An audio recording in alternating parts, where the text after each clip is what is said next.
Too many damn shows this week, I'll tell you that. Yeah. I was impressed. You cleaned up pretty well there, Scruffy. I shaved today.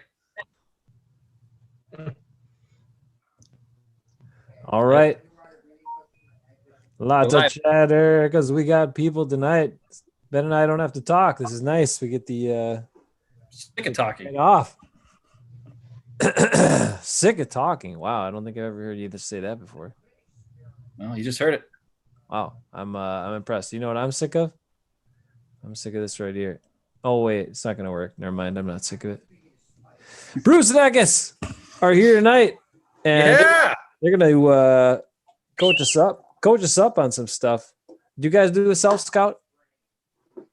Do the what? You do a self scout this week? Last week? No. Oh, okay. A self scout of myself? No. Yeah. That's what. What else would you self scout other than yourself? It's in the title. You're supposed to self scout. That was a trick question. I don't actually believe the Packers when they said they did a self scout. And they were that's not nice. Come on, man. It's Positive Friday. Friday. Let's go. All right. Let's go. Positives. Booze Rooster. Oh no, we gotta start off. I'm positive I'm drinking beer. Okay. We gotta start off with see what they think here, these two guys, about what happened on Sunday. But all right, what do you guys think? You guys haven't had a chance to talk to the world yet. Sunday sucked. BM. That's good. Okay. All right. Good. I'm glad you're they would have lost to just about any team that they played. They weren't playing well, and granted, Tampa brought some things that a lot of other teams don't with their defense, but their offense wasn't playing for crap. They got down, they got knocked down, and they couldn't get back up. And you have games like that. You both have been in. Well, you both have played games and done stuff. Once in a while, you just don't got it. And that was now. If it happens like this again against Houston, then I got concerns. But I'm hoping that they'll bounce back and at least play a respectable game, and then we'll just move on. So in comparison, Ben, what that means is sometimes how when you play D&D or mages from the Lost Ark or whatever it is, sometimes you don't always have it. And that's what happened to the Packers. Wow, you know nothing about playing D&D or Mages of the Lost Ark, which I've never heard of, but it sounds great. I'd play that. Bruce, what do you think? I mean, I could go back and read your whole messenger string, which oh my gosh, yeah. You guys got to. I'm out on that. You guys go way too much. You guys are like, man. All right, but anyway, it's good to get your thoughts out. But then, do you have any left? Do you have any thoughts left? Is my question. Well, besides saying it sucked, the thing is this is what worries me is it's happened before with defenses that are aggressive and can punch us in the mouth. And that's exactly what Tampa did. And that's exactly what the 49ers did twice last year. And that's what worries me is it's a pattern now. It's been 3 times. And I just don't think it's going to get any better unless somehow LaFleur can, figure something out as far as game planning goes. And obviously Aaron Rodgers has to, got to get out of his own head sometimes when bad things happen. And then obviously the other thing is, our defense, they have to figure something out on that side of the ball, and they need to be more aggressive. This is the reason why I talk about, and I know you guys say that I talk about, releasing everybody, but that's not what I want to do. But at the same time, what I'm trying to say is we need to send a message and get these soft guys off this team.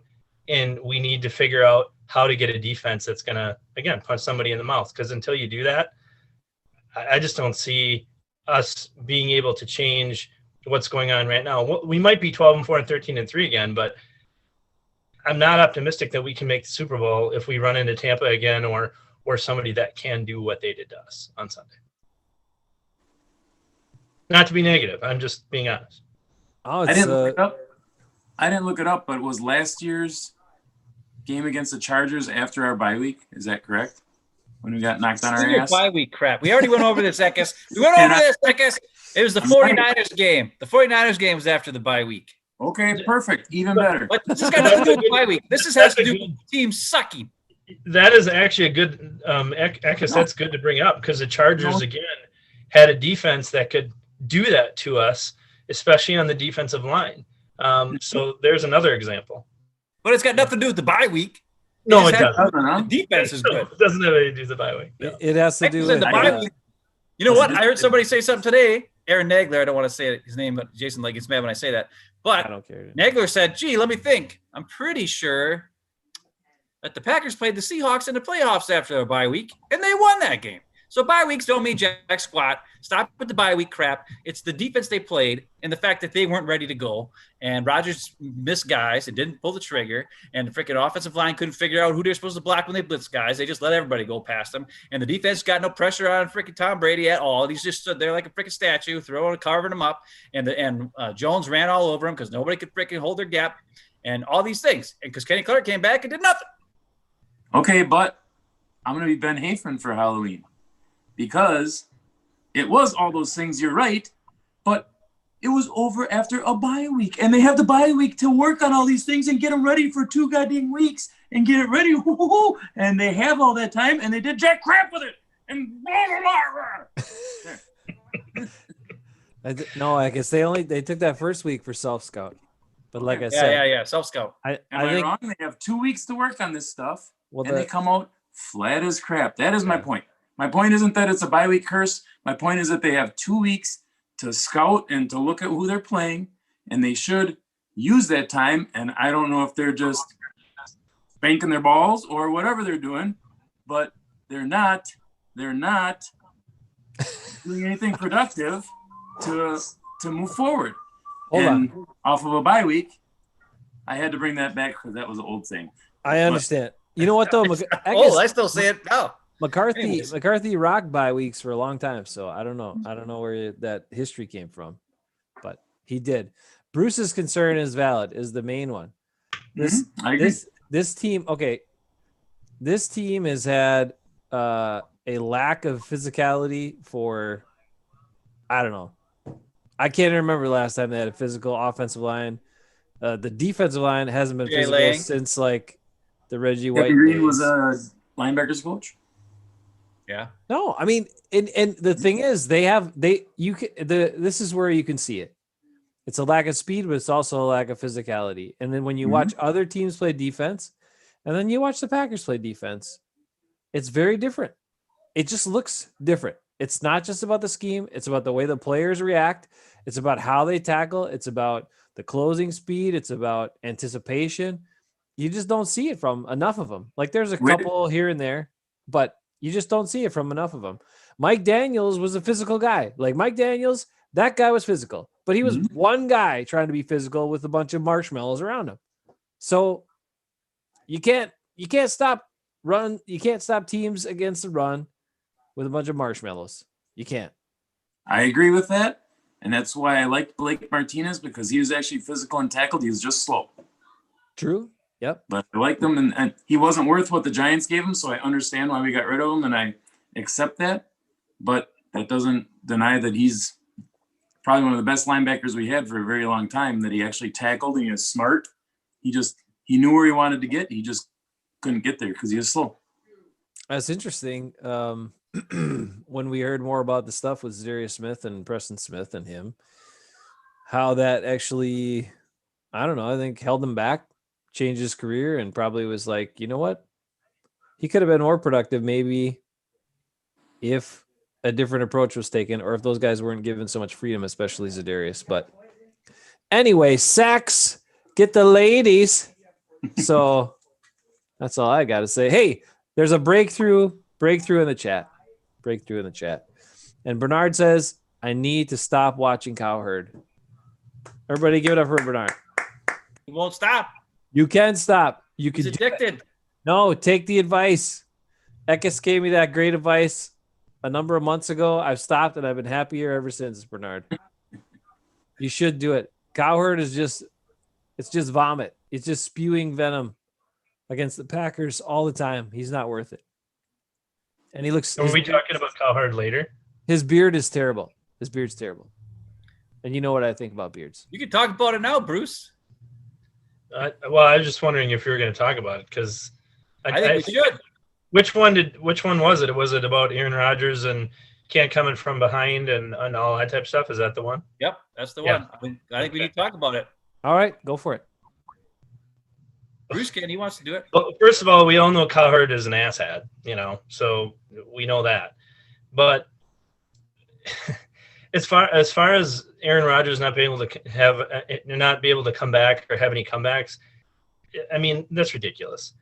First of all, let's talk about all the times that he's brought the offense back to the lead and the defense has given it up. I mean, that's happened numerous times over the last 12, 13 years. So that makes no sense. And Cowherd is just, doing it because he wants people to watch him. So whatever. I will give him credit for this, though, which I don't like doing, but I'll give him a little bit of credit for this. I kind of understand what he's saying with Aaron and his attitude once in a while. When bad things happen, this is what I would like to see him do. And by the way, I love Aaron Rodgers. I still think he's one of the greatest quarterbacks I've ever seen, but I would like him to be on the sidelines, talking to people. I just don't see that happening a ton. I mean, yeah, I know he talks with, Adams, and stuff like that on sidelines and things like that, but you know what I mean? Being a little bit more, have more energy, being in the huddle. And I don't know, we don't see what happens in the huddle necessarily, but I would hope that he's saying, hey guys, that's on me. That pick six is on me, last week. We're going to take it on the field and we're going to score right now. I got your back, whatever it is. And I don't know if he does that. And you could see his body language change, especially after that second pick. And it was totally different. And I'm not saying he wasn't getting pressured and it wasn't a difficult deal in general, because obviously it was a bad game all the way around, but it seemed like everything deflated. And once he deflated, everybody deflated. But so I'll give Cowherd a little bit of credit there. But he's still an asshat and I don't like him. And yeah, anyway, so that's my take on it. So I agree with that. I would say this, the thing about Rodgers, and this is the reason why I stopped watching Skip Bayless too, because he used to talk about Aaron Rodgers had no comeback. He's only got like 2 comeback victories or 3 whatever it was. And I'm like, that's because at the time, this was like 5 years ago, the Packers blew everybody out. I mean, when they were 15-1 that one year, they were never losing. I mean, hardly ever. Like one game they lost, right? So he's always ahead. How can you get a comeback when you're always ahead? Everybody's talking like Joe Montana with the comebacks. Like, okay, well, Joe Montana threw a bunch of picks too. Brett Favre has a bunch of comebacks. Okay, well, he threw a bunch of picks and he sucked, and then that's why he had to come back. Aaron Rodgers is just good all the time. That's why he didn't have to come back. Duh. But what I would say, to add on to what Bruce is saying, is there's been multiple times, especially the last year, both 49ers games, San Diego game, San Diego, God dang it, Chargers game, the game the other day against Tampa Bay, as well as the playoff game against Atlanta after they beat the Dallas Cowboys and had to go play Atlanta. And when Rodgers knows that his defense can't stop the opposing offense, his attitude changes 100%.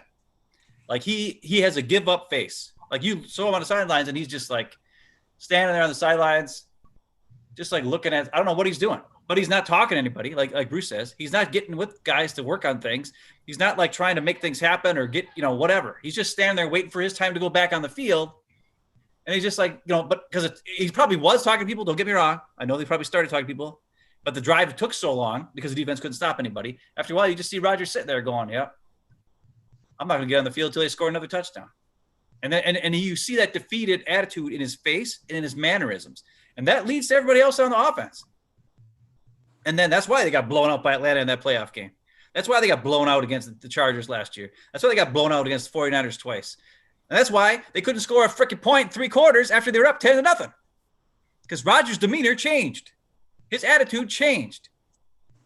He wasn't a guy who can get you going. And everybody complains, and I'm not even a Tom Brady fan, but everybody complains about Tom Brady. He's yelling at guys, getting mad about stuff. But you know what? Tom Brady has come back from bigger deficits. In the freaking Super Bowl against Atlanta, he came back. He does things. He galvanizes the team. He gets things going. And sometimes if you could just get your guys going for one drive, that'll spark the defense to do something that they normally wouldn't do. Or maybe it'll tell LaFleur to get on Pettin and be like, dude, stop giving them freaking 8-yard cushions on 3rd and 2. Let's get on their faces, please. Or something. I don't know. But Rodgers' demeanor has to change if he wants to do this sort of thing.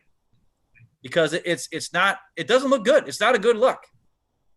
And I know maybe he's afraid that he'll say, I don't think he cares anymore what anybody says. Based on his attitude with the press this week on Wednesday and the way he's been talking on Pat McAfee about, effing media, he says, and screw the media and blah, blah, blah. He hates everybody.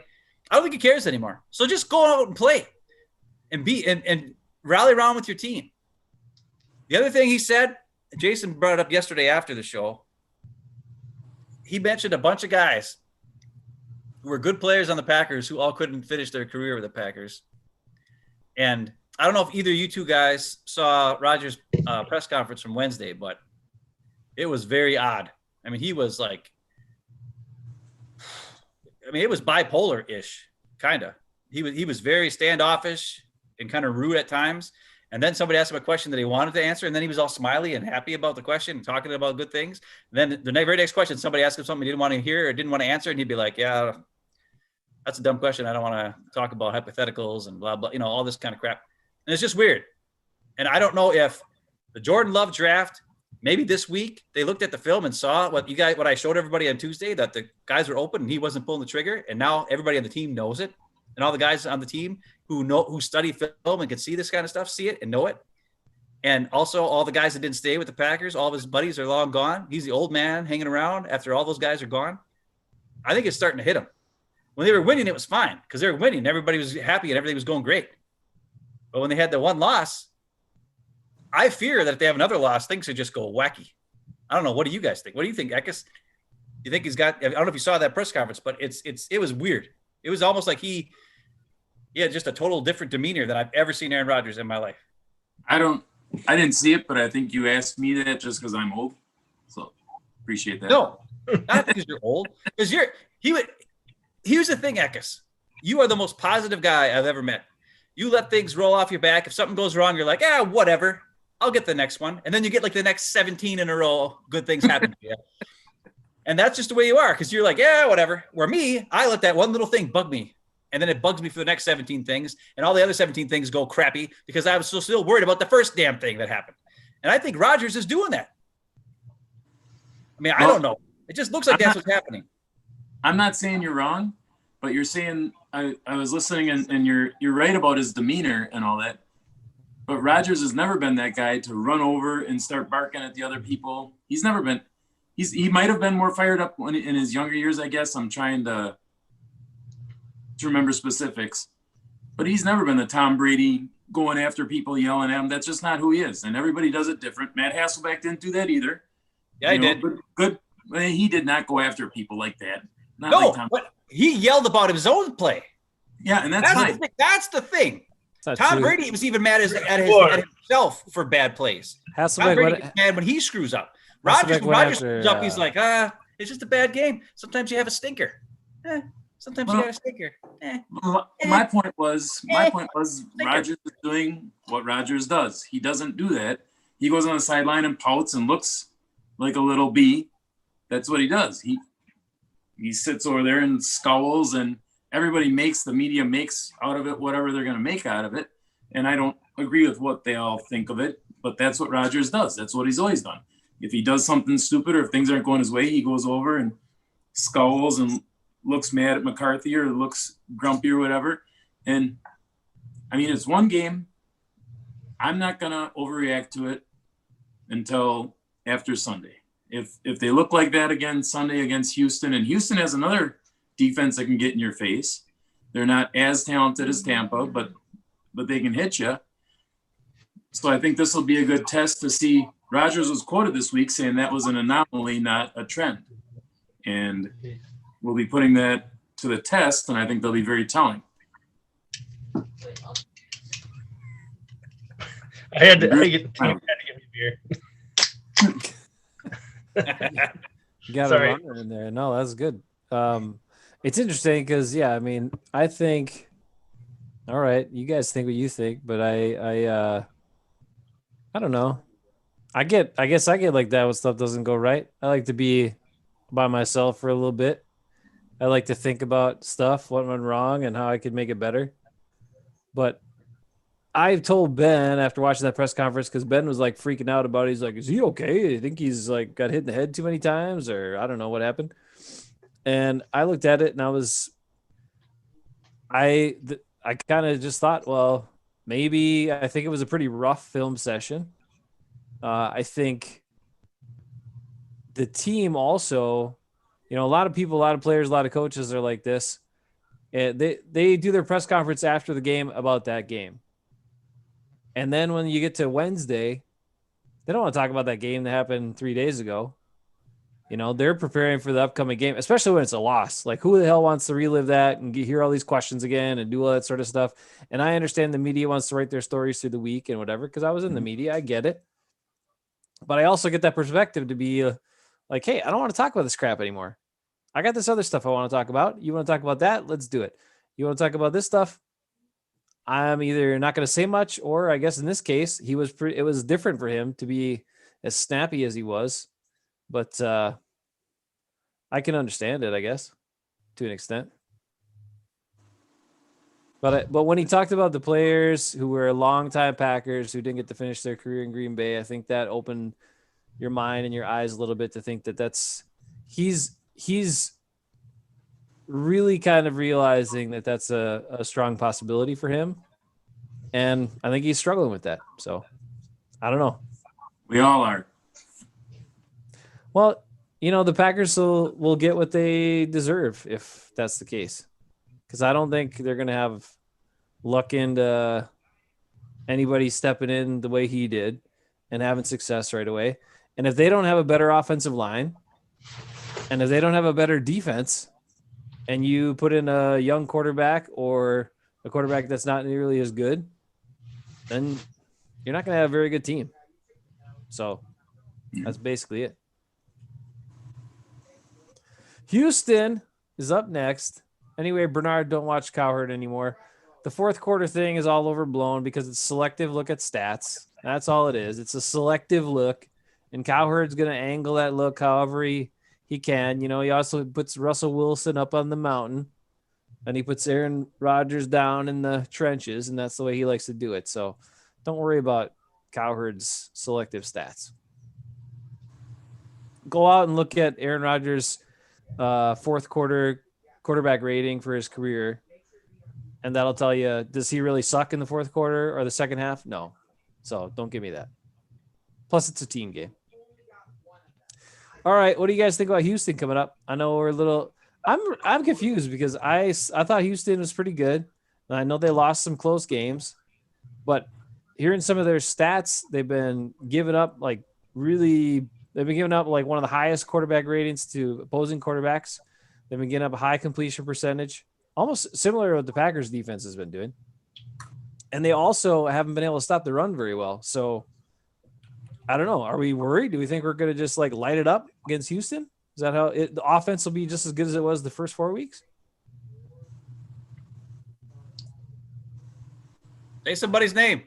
Why do I got to say a name? Ben, just you're in charge. All right, Bruce, what do you think about that?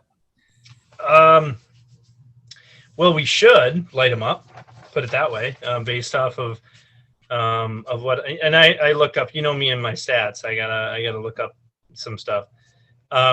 So their D is 30th in the league right now in total yardage. So they're not good.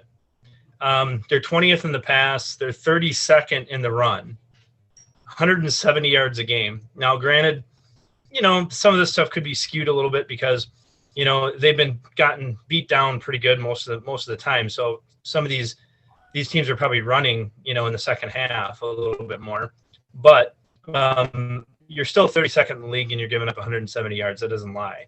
So ultimately, we should be able to run the football, even though Aaron Jones may not play because he's got a calf strain. I'm assuming everybody knows that. You don't know that? Or you do know that? I know. You're crying. Okay.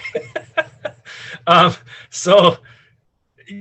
the thing is, I rest Aaron Jones at this point based off of, what I'm seeing here and from what I've seen as far as the Texans play. So I think you see a big dose of Dylan. I mean, this is a perfect game to give him the football and see what he can do along with Williams. And you rest Aaron Jones because why not? You're going against the 32nd, best run D in the league. And then offense, they're average, they're 18th. In my personal opinion, and I know Patton won't do this, but I think we should blitz the heck out of Watson all day long and make him uncomfortable in the pocket. But at the same time, he needs to tell his linemen, you need to stay in your lanes. You need to keep him inside the pocket as much as possible. And then if I were him, I would have a linebacker or a safety be a spy and make sure he doesn't, when he gets out of the pocket, we are taking care of that, because the only way he's going to beat you is with his legs, in my opinion. So, you know what?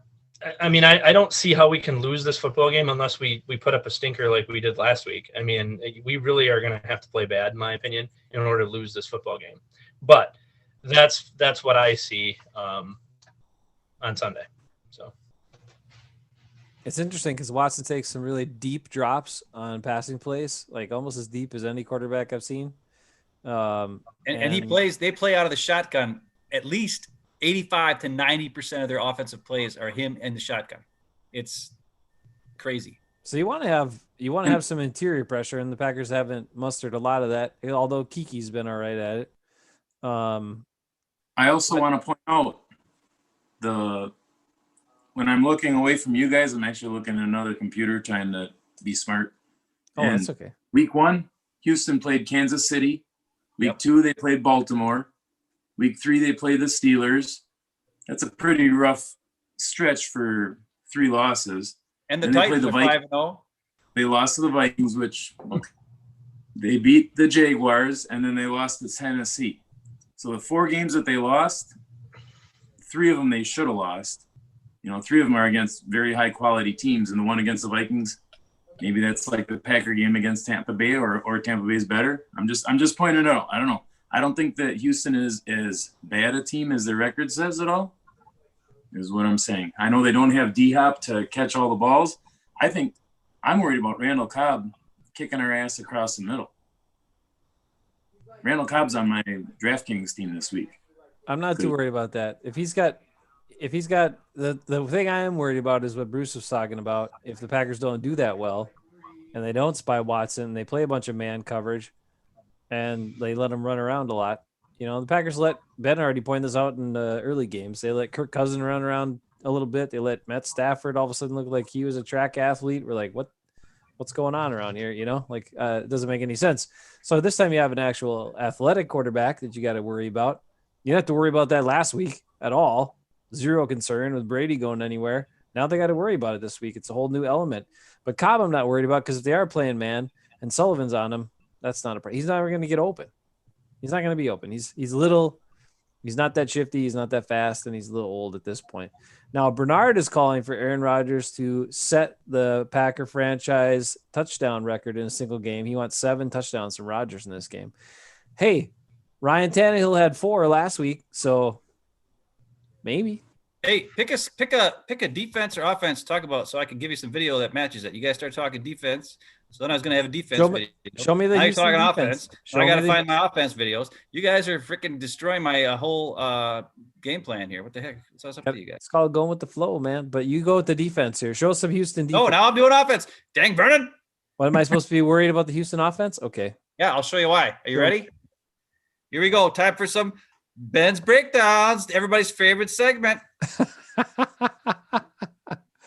Is this up? Can you see it? Yep. All right, here we go. This is a huge play. To Will Fuller, 50-some yard touchdown, okay? Watson throws this ball about 60 yards in the air. This is the dumbest defense I've ever seen, just so you know. This is the Titans defense, and it's zone. it seems like whenever somebody plays, I watched the whole entire game on all 22 film today.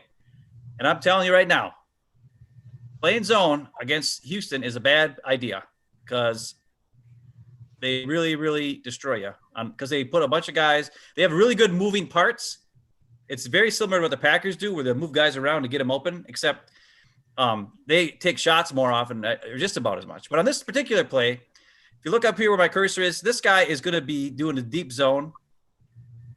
This guy on the bottom is going to do a deep zone. This guy over here is going to go over here. This route combination is a fly pattern to the outside, and this guy is going to do a quick in. And what it does is it puts a problem on this guy right here, because the middle safety is going to come forward because it's a play action fake, and he kind of comes forward a little bit. And when he does, this guy, I don't know if he gets confused. This is Malcolm Butler, by the way, who's a seasoned corner from the Patriots for years and years, right? He doesn't know if he's supposed to help out or not, but he kind of looks inside, and Fuller just takes off past him. And next thing you know, the ball's in the air 60 yards, and it's a touchdown. And it's just poor defense is what it is. So look at here. They bid on the pump fake, and now this poor guy, what if, depending on who goes deep, Butler's got to worry about both of these guys because there's nobody else over here in position to take care of either of these two guys. And they're got a full head of steam, and he's backpedaling. And as soon as that ball is gone, boom, he's gone. Butler's got no chance. The ball's in the air. And you're talking 60 yards in the air. And Fuller's kind of got to wait for a little bit, but he's so open it doesn't matter. 60 yards in the air, 50-sub-yard touchdown. So not only can Watson run, he can throw it far. And he can also see what the defense is doing and find the holes. And when you make a mistake, he can take advantage of it. The other thing I wanted to show, I don't know, why don't you guys talk about that? I'm going to bring up my other video here real quick. That's why I think you play man. I was going to mention that, but none of the receivers scare me. I think we should be playing man all day long. Even Cooks is fast. We'll have Jer on him. I'd put Jer on him the whole time. It'd be one thing if we jam at the line, but we don't do that for anything. Yeah, not much. I mean, I think Will Fuller's a decent enough. He's receiver. fast too. Yeah. Well, Fuller's got speed. Yeah. So that's could be an issue, What I'm going to show you now is this is the key guy, I think, to their whole offense based on what I was watching. It's the tight end Fells. So these are just two plays that were huge plays by Fells that kept their drives alive and actually got them in, still kept them in the game. Because this game, the Titans game went to overtime. Okay. So I'm going to show you just this here. This is a zone coverage. This is the concept. You got Fells is right here. He's just going to come and sit in the middle. This is first down. And this is the reason why I'm showing this is the kind of defense the Packers would play, is what Pet would call. All these guys on first down, they're all going backwards. They're all going to the 8, like right around this line here, okay, where the first down marker is. And they're leaving all this space between the line of scrimmage. They're giving like 8 yards of cushion for everybody to do whatever they want. And the running back's coming over here. This wide receiver's coming in the middle. This guy does it in route, and Fells does it in route. And all that leaves is these two guys here to cover all three of these dudes because they flood this zone. And all Watson does is takes a step. He looks, he just throws it to Fells, and Fells is a big guy. He catches it, runs forward, falls down, and gets a first down. And it's just, the reason why I'm showing is because this is the type of defense the Packers would play. They'd all just sit back, they give him the big cushion, let him have it, boom, catches it, runs over a dude, first down. Super simple, super easy. And they do motion, like right there, you just saw. That's 12 coming in motion. I think that's Cooks, the wide receiver from, he's been on a couple different teams now. But look at how wide open Fells is because they do this goofy background zone, just sit there and do nothing, right? It does look then the next play I was trying to find, defense, Ben. I think I got a running play here.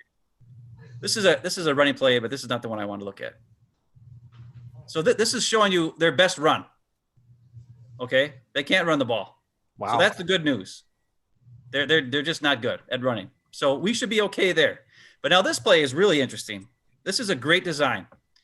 So on this particular play, okay, you're going to have right here, this is Randall Cobb comes across. This is very similar to what Packers run. This is going to be a play action fake in the shotgun. The run should be faking this way, right?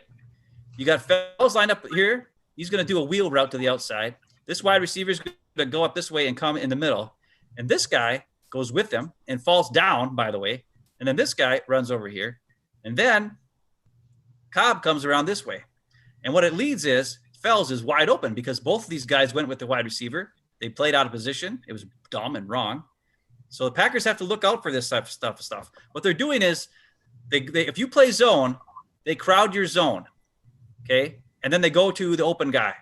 The other thing that's good about this play is I'm going to show you Clowney, who now is a Titan, who's playing on the outside, who is faster and more athletic and bigger than Zadarius Smith. But he's right here, and I'm going to circle him or do something. I want you to watch him go after Watson, and Watson just is like, whatever. You can't catch me. Boom. Throws it, jumps up, nice pass, 25-yard pass play, just like that. And why? Because they're playing a zone. Now, here's the thing. If they play man against that, then what you would see is Randall Cobb, when he comes across in the back like that, if the guy doesn't get over, whoever's covering with man is going to have to go all the way with him. And I guarantee that Cobb would be the guy who gets that ball instead of Fells. But it's a thing where, from watching the film, the zone, if every time that the Titans played a zone on them, they could move the ball. Now, those were the biggest plays against the zone, the ones I just showed, but they did get consistent drives and kept the game close. So what Bruce is saying is, I agree. They should play a man, but they need to have a spy. And I think the spy should be Summers. I think Summers should be the spy because he's big enough where if it ends up being a running play, he can still get in there and make the tackle. But he's quick enough to at least, stop Watson every now and again. And to be quite honest, Watson doesn't run to run. He runs to pass most often. The only time he runs is when he sees it open up in front of him and then he takes off. So if you don't have a spy sitting in the middle of the field, he's good. He'll run more. If you do have a spy, he doesn't run as much. And that's a good idea. It's the same thing I wanted them to do with Russell Wilson in playoffs. Yeah, the other thing I'll say, because we know Summers maybe isn't a strong tackler, but Watson isn't one of those quarterbacks you got to worry about breaking tackles or being difficult to tackle. You can trip him up pretty easily. You just got to make sure you don't whiff on him. But I mean, if you can get the guy's ankle or leg or whatever, you're fine. And Summers can do that. So that's it. Yeah, he's a great spy. He's a great spy. Sorry, I guess he's a better spy than Blake Martinez would be. No, he is. He is. All right. And I have to say, I really like the Ben's breakdowns. You should have like a little flashing Ben's breakdowns or something. I like it. He does a good job. Thank you. I did something right for once. Yeah. Noted. Though Balaz says I got to do a better job. But you're better at that than fantasy football. Oh, way better. I suck at fantasy football. Don't even get me started about that. My fantasy team is toast. It's done. Too many injuries. Rick says they might rest Jones by lining him up at wide receiver and just giving Williams a bunch of carries. Ben, what do you think about that? No, you don't like that? You want to know who I want to see him get carries? I want to see A.J. Dillon get carries. Yeah, like Bruce was talking about. Might as well. That's what I want to see. He's fresh, right? He's fresh.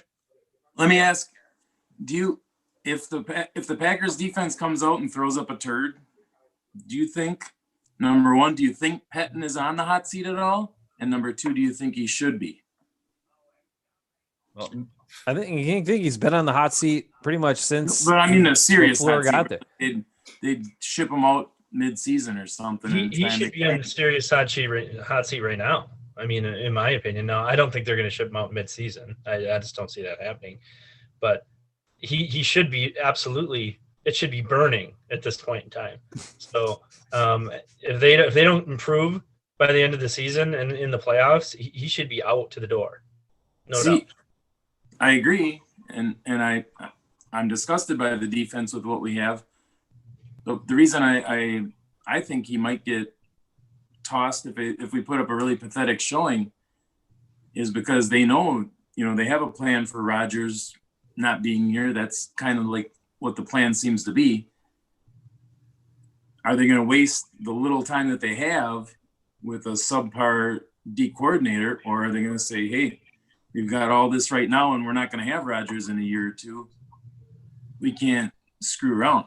We got to make it happen. So I don't know. I think he might be it wouldn't surprise me if the Packers played really poorly on defense, another game or two, I could see him saying boot him out the door, and I don't think they'd be wrong to do so.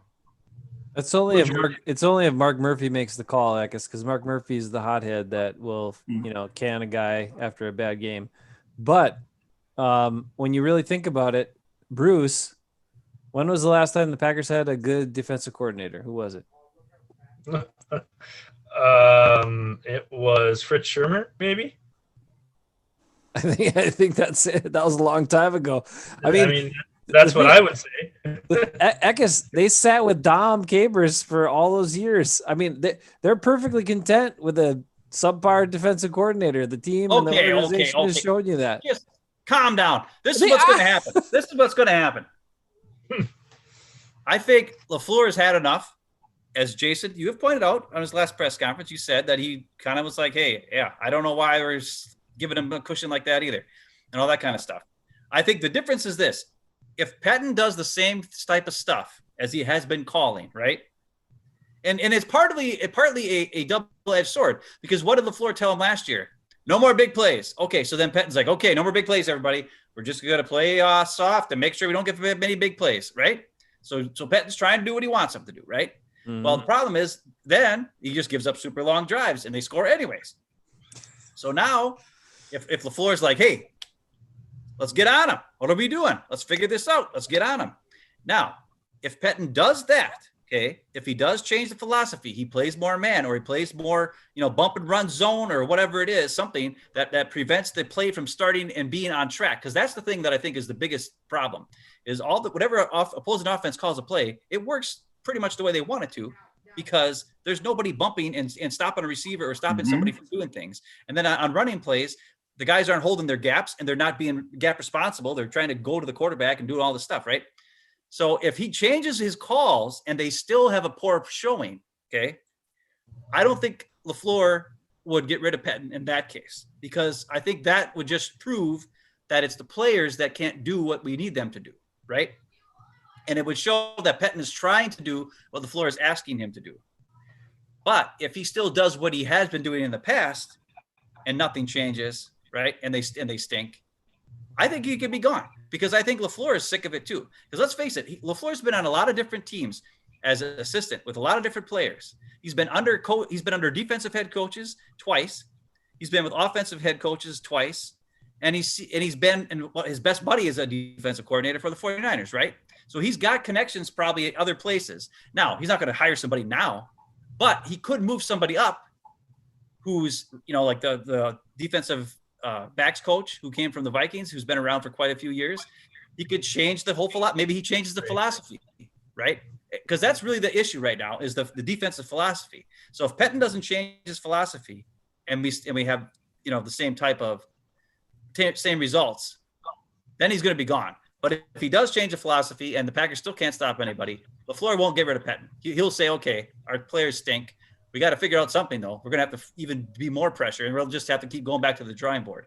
So I think Pettine's job security is based on if he does what LaFleur wants him to do, not by what the results are. You know what I'm saying? Because as we've talked about it, they don't have anybody on defensive line other than, even Kenny Clark ain't that great. To be honest, if you ask me, he ain't worth the money. He's making the same almost as much as Aaron Donald. Aaron Donald freaking destroys guys on plays. Kenny Clark is just a guy.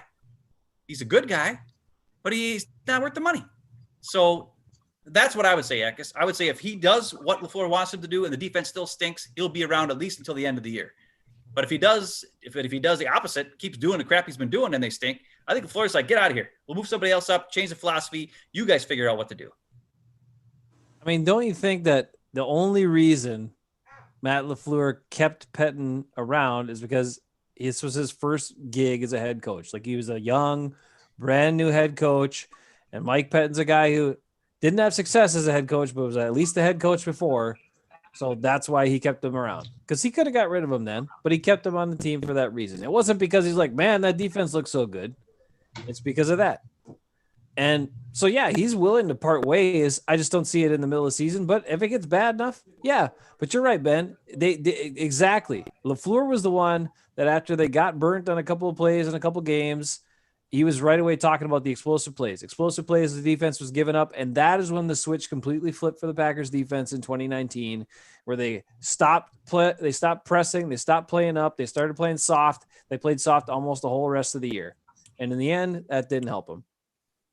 It helped them not give up big plays, but the teams that could effectively move the ball down the field just moved the ball down the field on them. That's how it went. Unless they had pass rush that saved them in the passing game. But they don't have that right now. And when you don't have pass rush, that's not going to save you. Then every part of your defense is exposed. And that's what you're seeing. So Pettin's in a really tough spot because LaFleur doesn't have a lot of patience right now for what's going on. Because he's probably looking at it the way we've talked about it, which are, wait a minute, we got all these high-priced free agents, we got all these high draft picks. Why aren't these guys better? What's going on?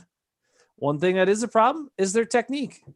The defensive linemen and outside linebackers' technique is not good, except for Tyler Lancaster and Kingsley Keke have good technique. The rest of them have very poor technique.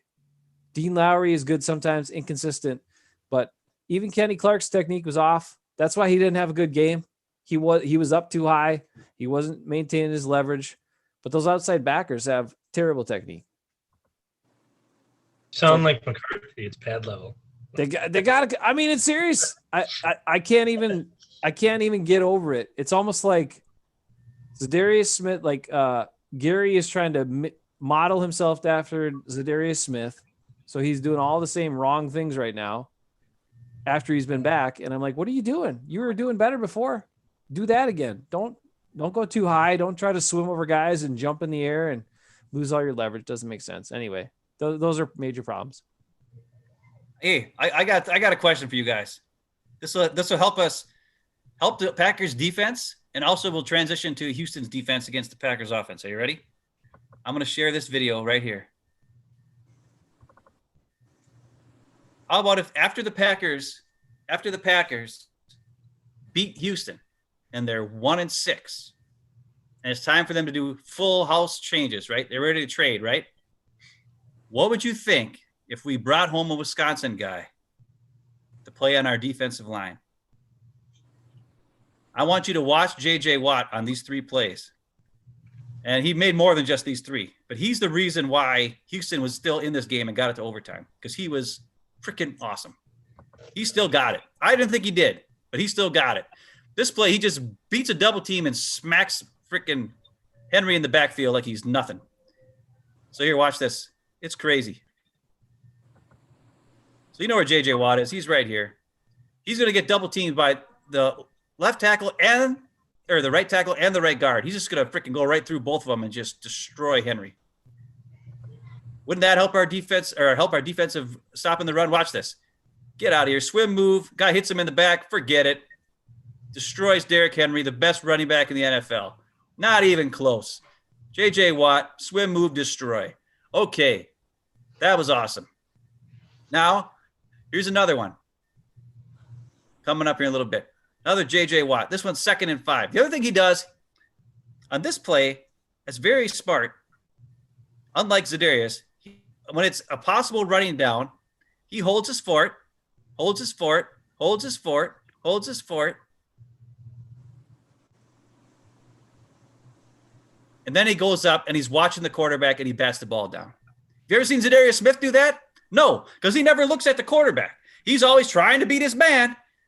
Mm-hmm. But Watt knows this is a possible running play. So first I'm going to do is hold my spot, make sure my gap is taken care of.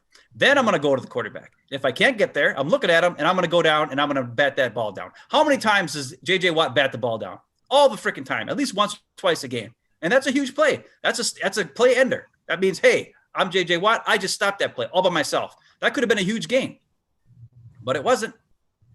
This, I think, is just nothing because I think I forgot to change it. But hang on. We're getting there. We're getting there.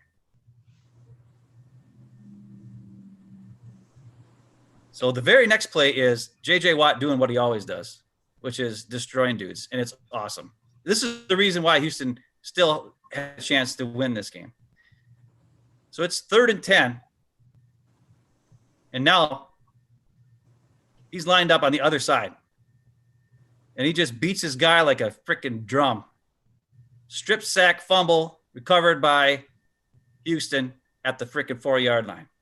And it wasn't even close. I mean, he just schooled the dude like it was nothing. Now, hopefully we got Bakhtiari there for a set for us on Sunday. But this guy, just watch him. He's over going against the left tackle right now.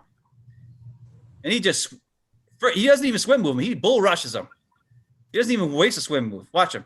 He just push you, go around, smack you at the quarterback, go for the ball, strip sack, destroy. Our guys get the ball at the 4-yard line.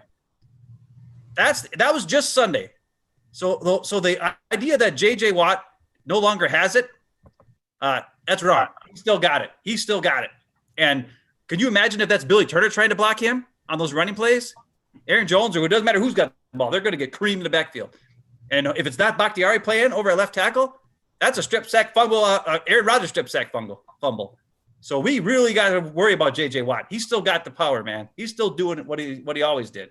And if we can beat him and then try to sneak him in and do a trade, that would sure up our defensive line. It'd bring a guy from Wisconsin back to the pack for the first time. He'd be pumped up as a pack. Oh, that'd be awesome.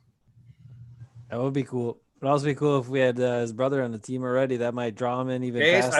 We're not going negative. We're going positive. I'm just saying, how great would that be? Brothers, what's better than brothers doing the same, in the same venture? It's awesome. It'd be great.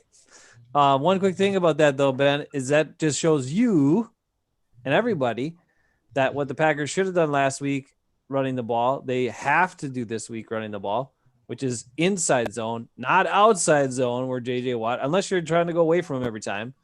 But you got to go right at him. You got to run straight at those dudes. Inside. That's why you got to use Dylan. He's going to pound that inside. Pound it. The other thing is this. Wherever J.J. Watt is, if he's over here, run this way. If he's over here, run this way. Mm-hmm. And just don't even block him. Maybe he'll get there too. Maybe just at least chip him. Have a tight end chip him on the other side.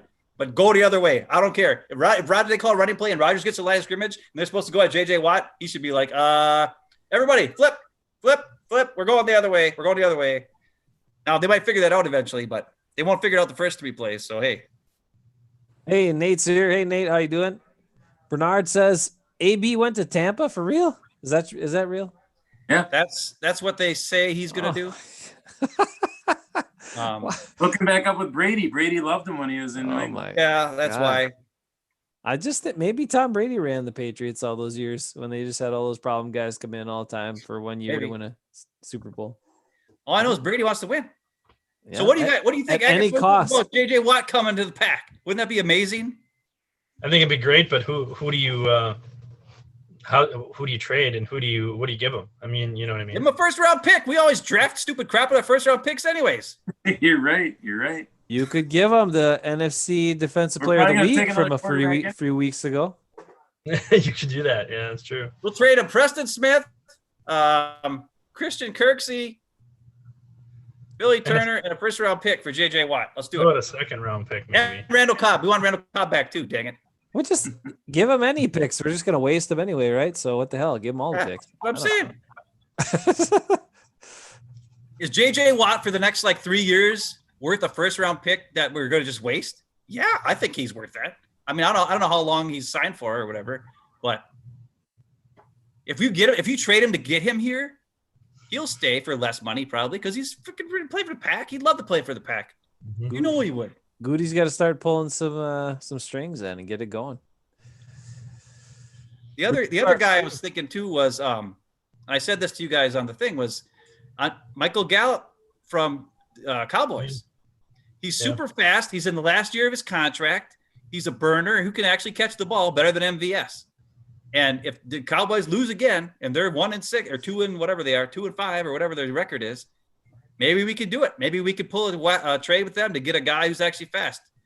I mean, I don't know if they would do it, but that's the only type of guy I'd want to see. Everybody else is like, let's do some trade for AJ Green and trade for. No, I don't want a guy like that. I want a guy who's and they wouldn't sign him after this. That's the other thing. They wouldn't I'm not saying trade for Gallup and then sign him to extension. No. Trade for him, use him for this year, win the Super Bowl, and then like do something else with them, let them go. But that's just, and people would say like, well, you're wasting a pick by trading. Like I just said, we've already wasted a bunch of picks every year. So it really doesn't matter. Let's use the picks to get players that we already know are good. Mm-hmm. That raises an interesting question, Ben. When I guess when will the Cowboys officially be out of the NFC title contention? NFC East title contention. They won't. Right. Yeah, they can sneak into the playoffs until D-Day because that whole division sucks. I didn't read the whole article, but I started to read this one that was saying, could it be possible that a team could win the division with a 6-10 record? Yeah. That's what people are asking. Oh man, that'd be wild. Honestly, 6-10 is Cowboys got to be happy with that. If anybody can do it, win the division with that record, Mike McCarthy could pull it off. McCarthy magic, baby. McCarthy magic. And then you'd have another division title to his coaching record on his way to a Hall of Fame coaching career, Ben. What do you think about that? Anyway, so Houston's defense. Bruce, you said they're ranked 30th or something, right? And they stink, or I can't remember all what you said. They're ranked 30th in total defense yardage wise, and they're 32nd in the run and 20th in the pass. Okay, what are the problems with that? Right, we know they played the Chiefs. Yeah, their run defense stinks because they played the Ravens and they played the Titans, who are the two best running teams in the league. They played the Steelers, Pittsburgh. Yeah, who are awesome. So let's just cool it, because I'm telling you, I watched the game. I watched the entire game. There were two plays that cost Houston the game. And I got them right here. I know I'm sharing a bunch of stuff. I don't care. Screw you guys. I like sharing stuff. So I'm going to find this. And it's all Derrick Henry. Derrick Henry had a whole bunch of yards. I know he did. But it all came from these two plays. This first one is a 95-yard run. 95-yard run. And what I'm going to show you is the guy we need to target, who's considered to be a good player, from what I hear. Zach Cunningham, who made some blunders in this game. And that's him right there, trailing Henry, and he can't get there. And then Henry's gone because he's just a monster. But it was up the gut. They double-teamed the D tackles. And then the inside linebacker took a bad angle, and he went to a spot he didn't have to go to, 41 right there. So he's going to go to the inside, even though all those guys have like a wall over there. And he leaves a big, giant cutback lane for Henry to go to. And then he tries to come back. So this is Zach Cunningham, 41, but he's got like 60 tackles on the year already. And he's supposed to be like a Pro Bowl. Everybody's like, oh, he's awesome. Look at him. Why is he going that way when that whole wall is there? And then that leads to this big, giant hole for Derrick Henry to run right through. And then Derrick Henry schools this free safety, sticks his hand down. He ain't going to tackle him. He's scared to death of that guy. 260 pounds running at him, full speed. And then nobody can catch him because he's super fast at 260 pounds. I mean, this guy's a monster. And we got to play these guys, by the way, sometime. I think like week 16, right? That scares me. Yeah, we predicted that in the preseason that'd be a 400-yard rushing day for Derrick Henry that game. Yeah. But maybe not. Okay, so this is just the extra point. I'm looking for the next play because it was in overtime. And it was another play with Derrick Henry. And on this one, this is crazy when I get to it here, is because J.J. Watt is great in this play, but because Cunningham is so bad, it screws up the whole thing and ends up being a 30-some-yard play. So on this route, you got this guy here. He's actually going to come back for like a reverse kind of thing, right? And they're playing man in this play. So this guy's going to go over here with him because he sees him starting to move in motion. This red, that's Cunningham. He's going to come out like this. And then for some reason, even though he sees Derrick Henry come out after the play action fake, because Derrick Henry does not get the ball, he still comes inside to the quarterback. I don't know why. I don't know what he's looking at. I don't know who's supposed to cover Derrick Henry, but apparently nobody covers Derrick Henry in this man defense. And then this receiver goes up and goes like this, and he takes out this guy with him. And this guy starts backpedaling, but he falls on the ground. Okay. Or maybe it was actually the receiver, I think, fell on the ground. Yeah, the receiver fell on the ground. And if the receiver would not have fallen on the ground, this guy and this guy would have totally been out of the play, and this would have been a touchdown. But because the receiver fell on the ground, they both went over to get Derrick Henry and stop him for like a 40-yard gain. And it's all because of 41 Cunningham. He gives up the outside on a play action fake. He just comes inside for some dumb reason, and there's nobody out there. Nobody. And Derrick Henry, we see him. Once he gets ahead of speed, he's gone. He breaks that tackle, and then luckily that free safety's back there, and he's still there to catch him, and he almost didn't get him, by the way, and he runs through it. And on the other angle, you'll watch how J.J. Watt destroys his guy, destroys the double team, beats him, swim, move in. Then he sees Henry doesn't have the ball, so then he goes to the quarterback because that's his job. But if you look there, 41 is also going to the quarterback. I don't know what he's doing. So this is the guy, 41. We need to target 41. And I think because he makes a lot of poor decisions on their defense. And there's another play I have too that I'll show you in 1 second. That's the last one. But I want you guys to talk about this. If you think, if there's a way, I don't know, Jason, if you know anything about that kind of stuff, but is there a way to target a certain, like, especially a middle linebacker like Zach Cunningham is? Is there plays that can target him and make him make decisions that are incorrect so that we can take advantage of it? I'm assuming there's a way you can do that, right? Because I just showed you 2 plays that where he screwed up big time, and they led to like massive, massive plays. Well, yeah, I think the big parts are with all the motion, all the different things the Packers are trying to do, misdirection, jet sweep, action, all this sort of stuff. If you've got a guy that's that undisciplined with what his assignment is, but he's more looking like, oh, I think I know what the play is, I'm guessing, and I'm just gonna flow that way.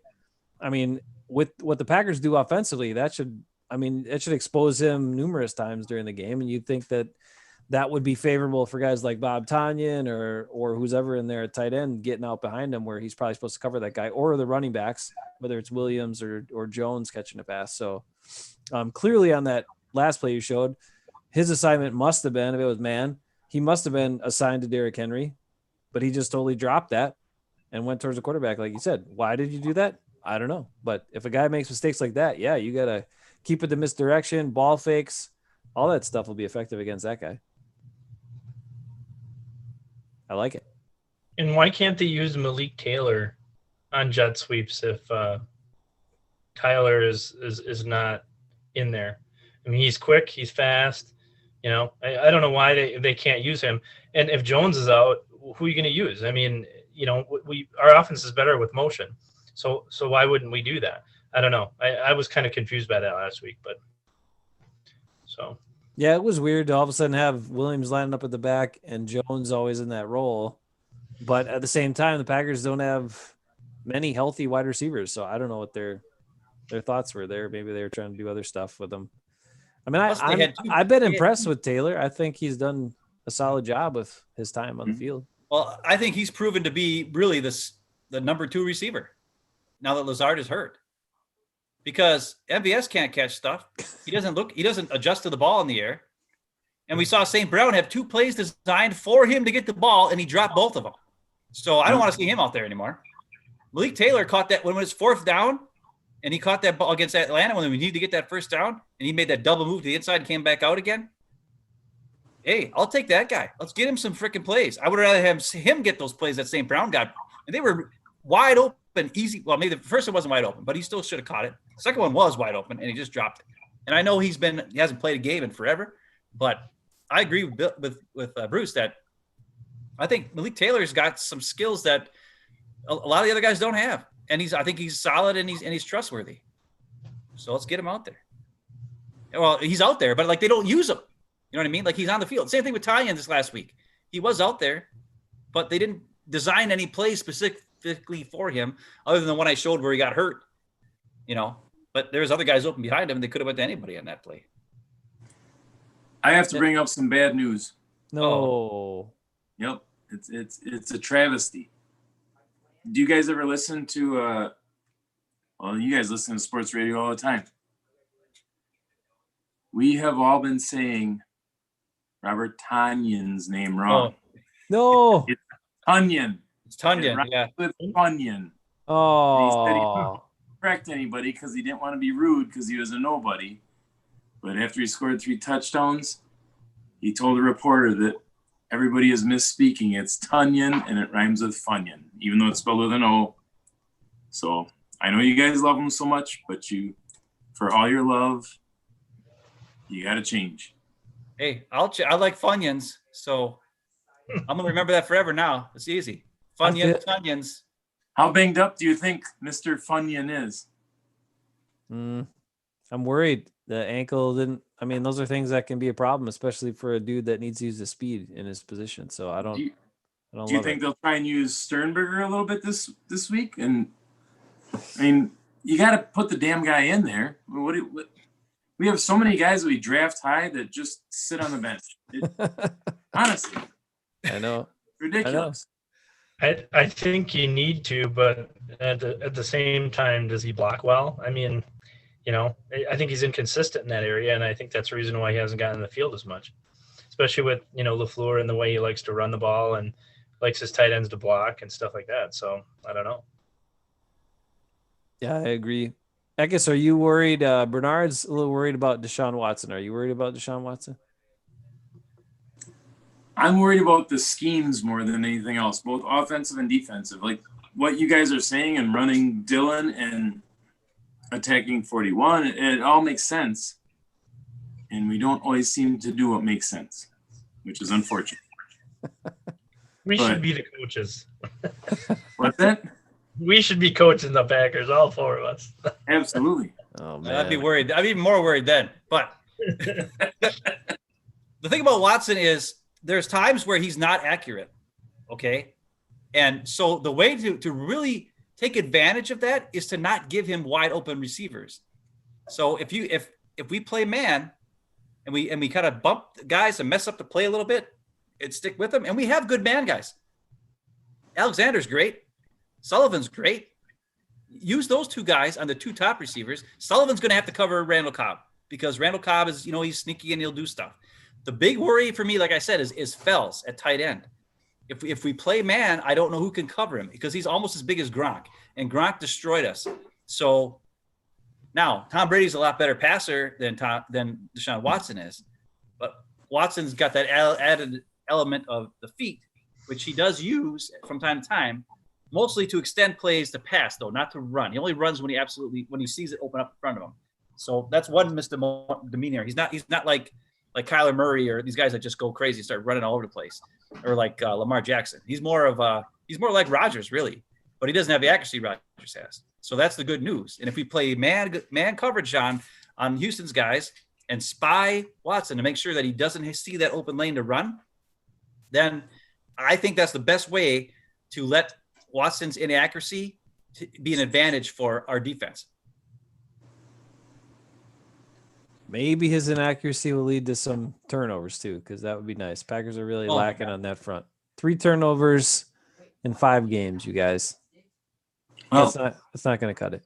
Pressure up front helps everything, and we don't get that very often. So again, it comes down to scheme. Are we going to find some way to get pressure?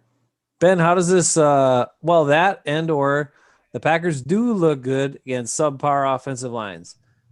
What's your analysis of the watching game tape, the Houston offensive line? They're not good. So is Zadarius, 3 sacks in this game. Preston Smith might even get one. Gary will probably get NFC Player of the Week. There you go. 2-time NFC Player of the Week that I want to trade. I would just the thing, like, I don't know if outside pressure is the best move. It's almost like you want to go. I don't know, guys. I honestly don't think they need to do a bunch of crazy like blitzing things. If they can hold their spots, Watson won't run, and like I said, he's not that accurate. So if they can just, instead of trying to beat your guy and do the thing like that, or if they can do a swim move and get there, fine. But the problem is Preston Smith, Zadarius Smith, Kenny Clark, Kiki, none of those guys are fast enough to keep up with Watson. So if he sees you coming, he's getting away. That's just all there is to it. So the best way I think to do it is try to close in on him, close in on the pocket. So you got to be disciplined. And I don't see Zadarius Smith being disciplined. And I don't see stunts working because a stunt is going to open up a hole for him to run. Unless you have a spy, then it would work. But that's the best way to do it. What's this? All I see is illustrated. Back it up. Oh, I just see I'm putting a book in front of me so I can go. I'm putting a book in front of me so I can go get a beer. Just take that away. Take it away. Wow. Hey, the Packers haven't run that many stunts. I haven't noticed that a lot with their defensive Yeah, I line. know.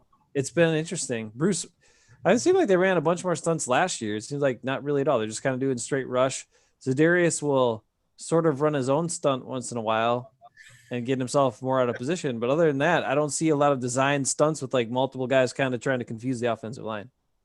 Well, yeah, and actually to say what you and Ben were kind of talking about, that's the problem, in my opinion, with our defensive line. They're not disciplined. The two of both Smiths don't set the edge, and that's the reason why a lot of runs go to the outside too, because they go inside and they don't stay where they should stay. And then of course when they rush the quarterback, they're all over the place.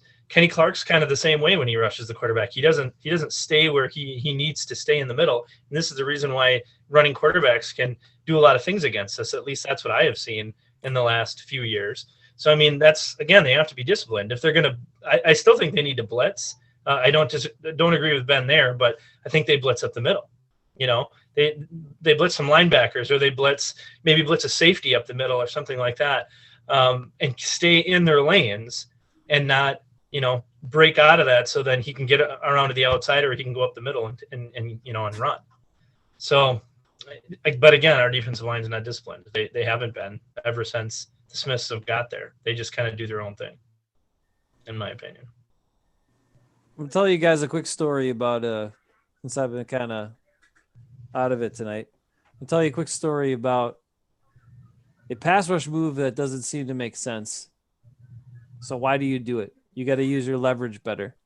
Now, once upon a time, when I was a junior in high school and I was starting at defensive tackle at 162 pounds,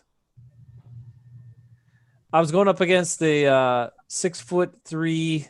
I was 5'10". I was going up against a 6'3" offensive lineman on the pass rush. And I tried to swim that guy. Does that make any sense to anybody? Is that that guy's 5 inches taller than you? You're trying to swim over his shoulder?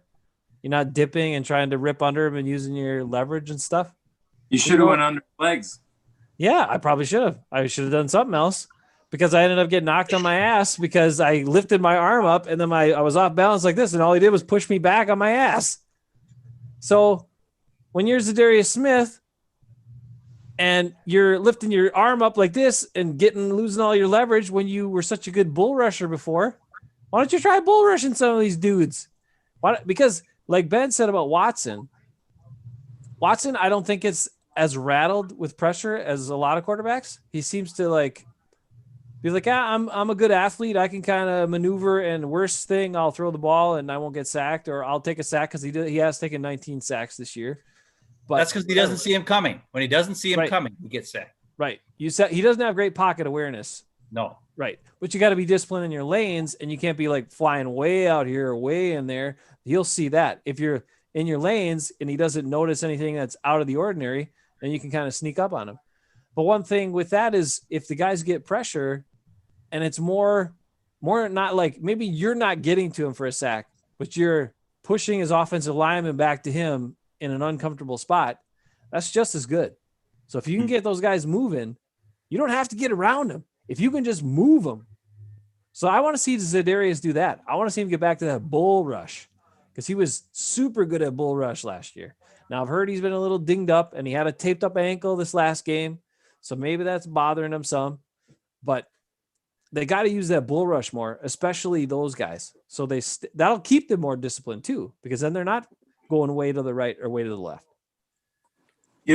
And I agree with everything you're saying about and Zadarius Smith and all that stuff. And I watched part of the last night's YouTube thing with your debate or whatever, and the overrated with Zadarius Smith. And my question is, what changed? Because last year he played so much better, and he was just such a better player last year. He did everything better, and it's not. I mean, I see the lack of effort. I see the playing for himself. He's already got his money, so I don't understand what it is to try and not make the defense better. And I don't know, how do we get him back to what he was last year is my question, I guess. I don't know. He's got to go. You got to start with the effort. He was an effort guy. last year. Mm-hmm.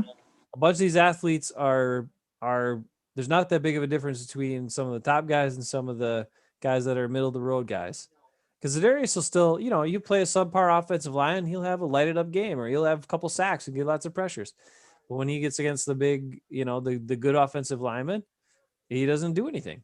And so sometimes that notch up in effort is what sets guys apart. And it has to come back to motivation. It has to come back to hunger. It has to come back to, all of that staying fresh, not being on the field too much. So getting subbed in enough. And if his ankle's bugging him, that's another thing. So I don't know. Maybe there's more than the ankle. They haven't said anything about that. I don't even know if he's been on the injury report, but they said he's been dealing with some stuff.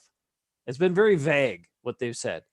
So I don't know what's all going on with him, and that certainly could be impacting his play. We've seen other guys with years where they've had lingering times where they were hurt. They weren't injured, but they were hurt, and that definitely affected their play.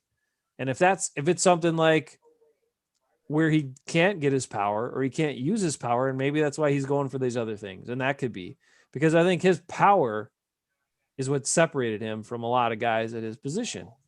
That's what made his other moves effective, because he could bull guys and take an offensive lineman that got a little bit off balance and just drive him right back into the quarterback. We saw that a bunch of times last year. So without knowing really what's going on with him physically, it's hard to say, but effort is something that just has to be there. So that's what I think. Bernard is looking for some bold predictions. He wants Wilson to throw 5 picks this week. He's thrown 4 picks in the game against the Packers, so he could do it. He threw a couple to Ha Clinton Dix. If you can throw picks to Ha Clinton Dix, you can throw some to other guys too. I know that. Well, I think the sad thing is Russell Wilson's going to be MVP by the end of the year, unless something really crazy happens. So, because he's not going to have a stinker like Rodgers had last week. He's not going to have a 10-point game where he just disappears for 3 quarters. He's not going to do that. Oh, he's going to run around and will his team to come back, because that's what Russell's stupid Wilson does. And that's why he's so dang annoying, because he's like a annoying bug that keeps hanging around your freaking head. That's what he is. He just run around, and chuck it as far as you can. And then, of course, he's got a monster like DK Metcalf who catches everything, and he's a big, giant freaking human specimen. And they got freaking Lockett who's faster and crap. And there you go. And what do the Packers got? Devontae, who's got to do 75 moves just to get off the line of scrimmage. MVS, who can't freaking find the ball in the air. I don't even know. Shepard, who bounces balls off his face. Taylor, they won't throw to. St. Brown drops it when it's right in his hands. That's it. That's all I got. Russell Wilson has that one move where he looks, and then he always does that circling back the other way. And he's going to come into a linebacker one of these days, or a defensive endman, and that'll be the end of Russell Wilson for that season. I'm not kidding. I'm waiting for that to happen, because he always does the same move. I don't know how nobody's got him thus far. I've been waiting. He does that, and then he runs in a circle. We've been waiting for it for 9 years, I guess. It hasn't happened yet. He's a sneaky, slippery little guy.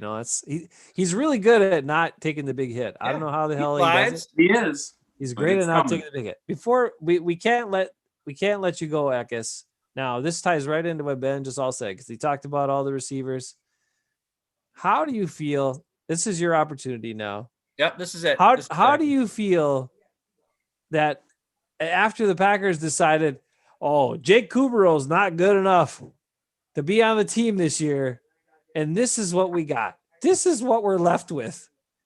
Come on, man. Speak your piece. Just watch your language. Watch your language. There's not a lot I can say, because Jake Kumaro hasn't lit up. He's still on Buffalo, right? He's still in there. As far as I know. So he hasn't got his opportunity, which I think is foolish. But I would say, wouldn't he be our number 2 on the Packers right now? With authority. I mean, he catches the ball and then he breaks 6 tackles before they knock him over.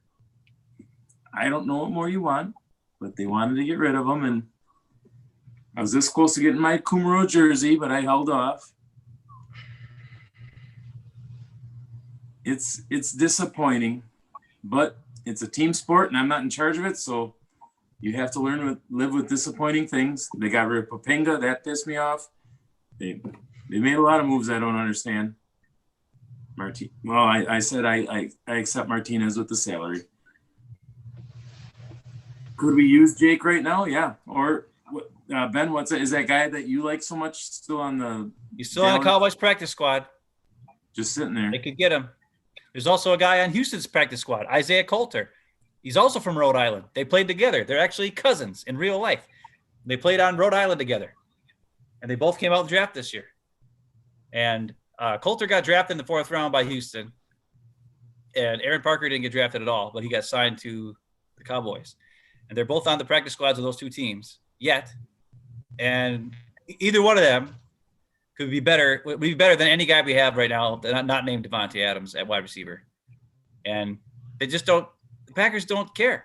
It's obvious that Goody doesn't care. He chose to go with what he went with, and he's not going to do it. He's going to keep signing these – he signs another guy this week to the practice squad. He's going to keep signing these guys that nobody wants, and they're not going to play, and they're going to have to figure out a way to win without him, with what they have. And defenses are going to have to – they're going to sit there and not be scared of going deep, and Aaron Rodgers is going to have to be more accurate and not let a pick six happen and know when it's a zone, because those defenses are going to be like, we ain't worried about you going past us. Then you guys can. Only one guy can run past us, and he can't catch. So go ahead. We'll let him go. He catches the 50% of the balls that maybe you throw, and if Rodgers doesn't get sacked first because offensive line can't pick up a freaking stunt, we're fine. And there's nothing you can do about it. I would love to have Jake Kumaro, but I don't think he's the receiver that the Packers are missing. No. I think, like they're saying, we need a speed guy and a slant guy. And I don't think Kumaro is either of those guys.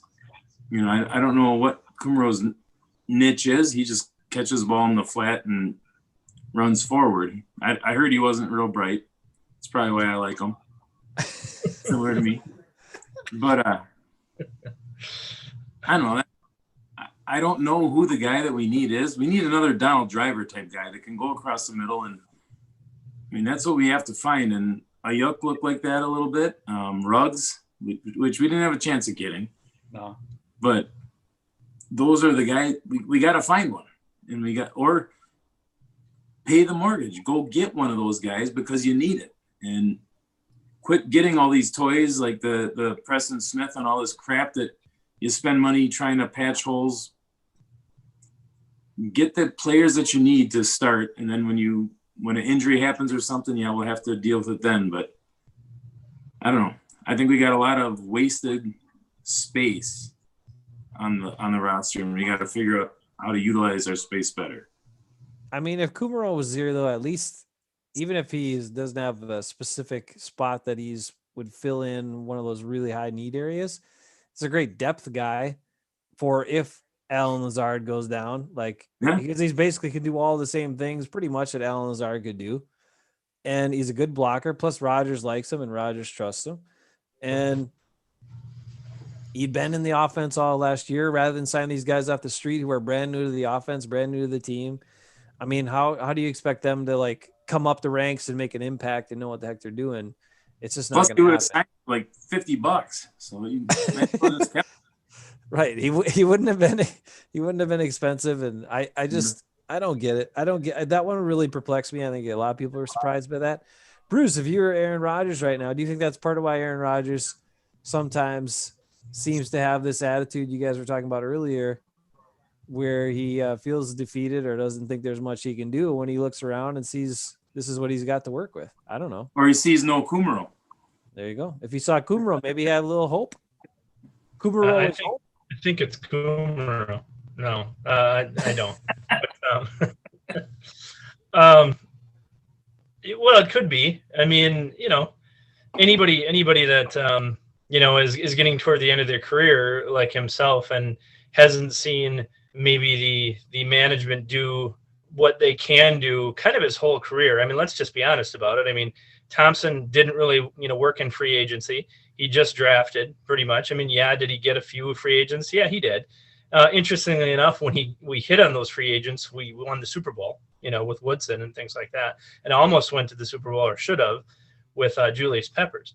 So, but he didn't do enough, in my opinion. And then now you have, Goody doing this crap, and looking at the future. So, I mean, I can't blame the guy in reality to, if that's the way he's thinking, but, at the same time, it is what it is. I mean, it is kind of interesting though, because I did read off this topic, or not off this topic, but connected to this topic. And I hate to bring Cheesehead TV up, and because I don't usually read it, but this wasn't what's his name, Nagler. It was somebody else that actually is pretty good, writing wise. I kind of like the guy. He brought up, kind of did some research on EPA and stuff like that, as far as offense and how efficient it is. And with Adams in, they actually, the offense isn't worse. However, Rodgers' EPA and efficiency goes way up when Adams is not in the game. And interestingly enough, it just shows that when Rodgers spreads the ball around, he's better. And our offense is better, ultimately. So going back to that, conversation you guys had last night a little bit about Adams, not saying he should go away, but it's an interesting thought. It's a real interesting thought, seeing that, the research was done and it's not showing that it's a bad idea overall. So, but to answer your question, yeah, it's possible, Jason. I mean, it is, but we'll never know probably. I mean, it is what it is, and he's just got to deal with it. And, hopefully we'll still win a Super Bowl before he leaves, but It could still be this year. That's the thing. It could still be this year if the team comes together again and they they start playing together. That's what I guess that was from the last game. That's what I really wanted to see, because you could tell Rodgers was struggling. You could tell the offense was struggling.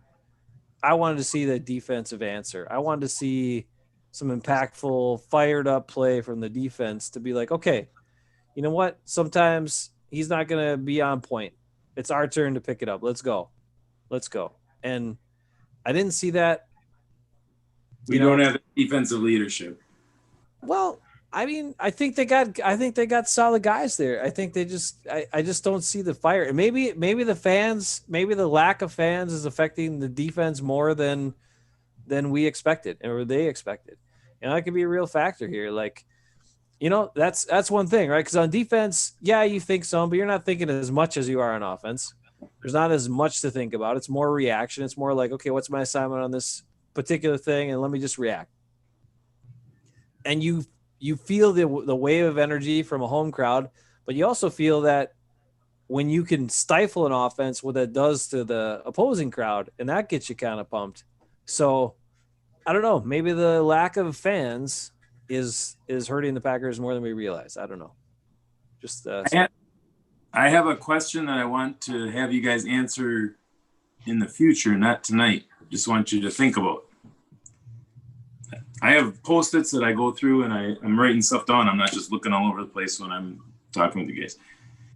But when we look back, maybe a year or two from now, who's going to be thought of as the better general manager, Gutekunst or Thompson?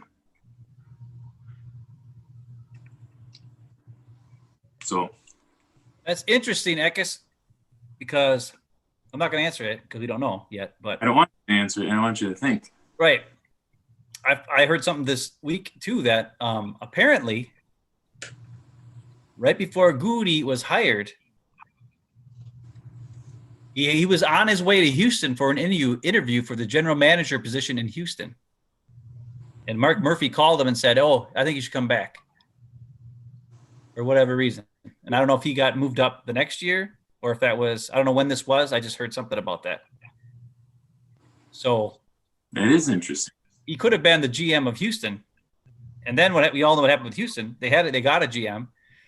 Bill O'Brien didn't like him, so they ended up getting him canned. And then Bill O'Brien became GM. And then they didn't hire anybody. And then he went and traded a bunch of guys and went all crazy and nuts. And then the owner was like, "What the heck are you doing?"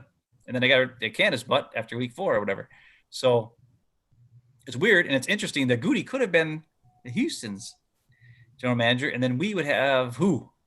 Russ Ball, who doesn't know anything about players, just about salary cap. That would be bad. Or Elliott Wolf, who got canned after 1 year going over to the Browns, and he got canned just like that because the Browns were like, "Forget it, everybody's out of here." They got rid of everybody because they were so mad because they sucked. So I don't know. I already told you who it should be. Whoever is the scouting person on the Packers who is in charge of all the undrafted free agent guys, that guy should be the freaking GM because those guys are actually whoever found Tunyon, found Sullivan, found Lazard, found Lancaster, found Lane Taylor back in the day, all those guys. Whoever found all those guys, that's the guy who should be the GM because that guy knows how to look at a player who nobody else values and find talent. I would imagine if you could weed between the guys that everybody thinks are okay, and you could pick out which one is actually really, really good. Oh, that's the guy we need. Good job saying Tunyon. Oh, hey, thank you. Hey, I like Funyun. He was thinking Funyun the whole time. He was thinking that's what I got to think now. Tight end, Funyun. Tight end, Funyuns, Tunyon. Funyuns, Tunyon. Tunyons, Funyuns. But that's a real thing. Like we don't all understand how the operation works for sure. But you know the people that give input on the late round draft picks or the undrafted guys, those guys don't have any say in the main part of the draft. They get like those guys are way down the list and they might have like a report they turn in or something, but those guys have zero power in making decisions up there. So whoever the hell that is, that's who I want as my GM. All right. I gotta ask Ekis, Ed Bruce a question. All right. Make it the last one. Now, okay. But now that we've seen a couple things, and I showed some video on Tuesday of Rodgers not pulling the trigger and not doing things when guys are open. Who do you think was more behind the Jordan Love draft pick? Was it Goody or was it LaFleur? Or were they both on it at the same time? Which one do you think had a little bit more to do with it now?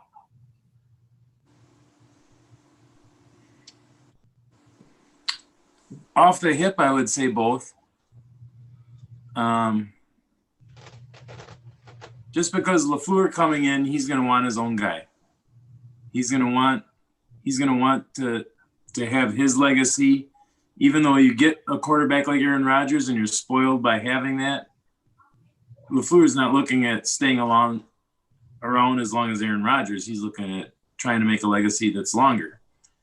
So I think that has a lot to go in the Jordan Love, and maybe Goody is kind of a pushover who says do whatever you want, or maybe he's told to say let him do whatever he wants. I don't know. So I'd say both. I still would lean towards it's more of a LaFleur push. Now, I'm not saying that LaFleur maybe doesn't regret doing that a little bit. Maybe he thinks, ooh, if we had that damn linebacker like we should have, or another receiver, then I don't know. But I think it was more LaFleur driven, and then Gutekunst just said, okay. That's me. It's kind of a good take. I think it was a combination as well. The thing is Goody's got to grow some kahunas and say, look, I understand what you're trying to do here and what you're looking at, but that's just stupid to trade up and get a guy that is not a first rounder. First of all, I don't care how much you're in love with the guy. We need to make sure that we have the players that we need to get Aaron Rodgers a Super Bowl before he is gone, because when he's gone, we don't know what kind of quarterback we're going to have. So he should have had the kahunas to say that. He didn't. He obviously, like Jason said, I think he went along with it because I think it was more LaFleur, I guess. But again, it's a combination because you got to talk and you got to have that relationship together because you're attached at the hip. You know, whatever happens, the two of them are attached at the hip. You know, Goody hired him. Well, I guess Murphy did, but technically Goody hired him. And once LaFleur goes, if he isn't successful, then Goot goes with him. So I think that's kind of my take on it. So I agree with Jason. And at the same time, I think Goody rolled over and said, okay, you can have it, but he shouldn't have. In the chat, we got some mixed reviews. Bernard thinks it's LaFleur. Nate thinks it's Goody. Rick thinks it's co-conspirators. And it all came down to this. Actually, it wasn't either any of those combinations. It was Nate. Nate says he wanted Jordan Love 9 months before the draft. So Nate dropped a little bug in somebody's ear. Well, Nate got his wish. He's the reason we got Jordan Love. No, the thing is too. Again, the thing that bothers me is what if you wanted a guy that was similar to that skill set. Why wouldn't you draft? Wait till this year's draft or next year's draft. Isn't that kid from was he in North Dakota? Trey Lance. Yeah. Isn't that his name? Yep. What's wrong with that guy? He's athletic. He's fast. He can throw the ball a mile. He seems kind of like Jordan Love to me, except you wait another year and you see how Rodgers plays this year. And maybe he even stays in school another year and you get to wait another year. Or maybe there's another guy that pops up. I don't know, but that's the part that made no sense. Anyway, they did what they did. Now, how do the Packers last question, do the Packers win this weekend? What's your final score predictions, guys? That's what everybody wants. That's why they waited this hour and a half plus to have score predictions. It's going to be points. Somebody else go first. I think the offense gets back on track, even if Aaron Jones doesn't play, and I predict he's not going to. Ooh. And I predict they will use Dylan more, and they will pound the rock with him a little bit more. I still think they'll use Williams more than Dylan, but they'll use Dylan a little bit. It'll be 34-28 Packers. The defense will give up a decent amount of points. So we'll pull it out, but it'll be 34-28 Packers. Wow. Bruce is from Spencer. We went to high school together. We've known each other since kindergarten. I also was going to say 34-28. Great minds think alike. I'm not kidding. I was. Cheers. Well, Nate thinks it's going to be low scoring, 21-14. Well, Nate is wrong. I don't know, Nate. I heard Jordan Love. In my studying here, all I saw this big game preview was both these defenses are terrible and giving up a lot of points and giving up a lot of yards to quarterbacks, and they're not great at stopping the run. So it makes me think that it's going to be a high scoring game. But I could see a couple of turnovers by, I think we get a fumble and a pick in this game. We actually get a fumble recovery from a running back. When was the last time a Packers recovered a running back fumble? It's been a while. And a pick, and the Packers, I think, are going to win 38-21.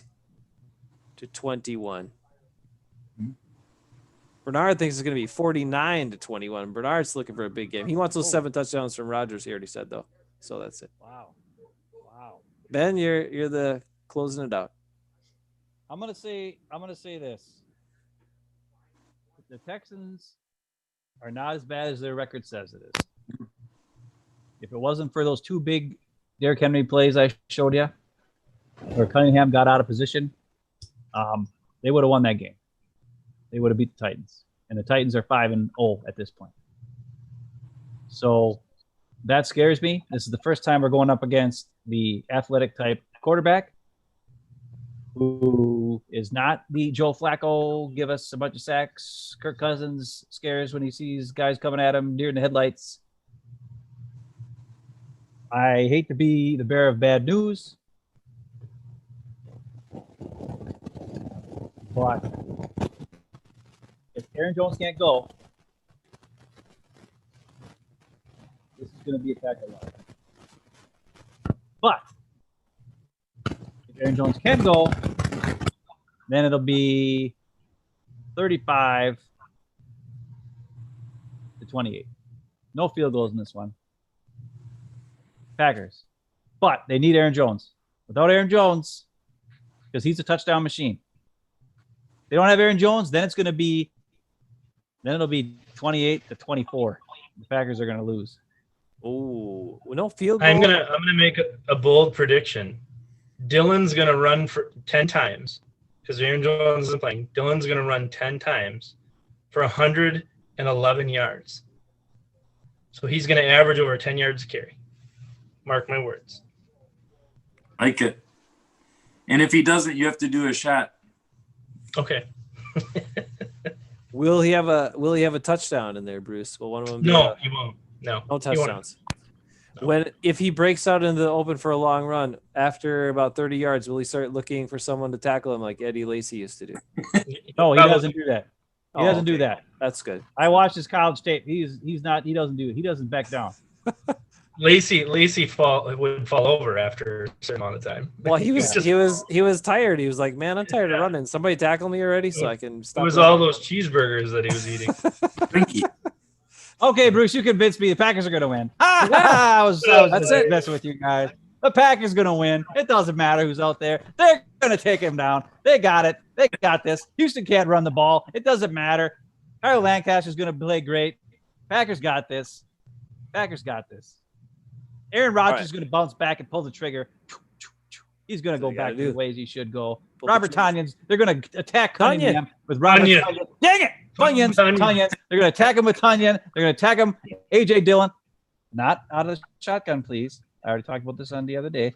Please, A.J. Dillon, out of single back set or I formation, let him run downhill and run over dudes. That's it. You got it all the way around. Packer victory. Hey, we finally woke up a little bit ago, or I did anyway. Sorry about that. I was a little down today.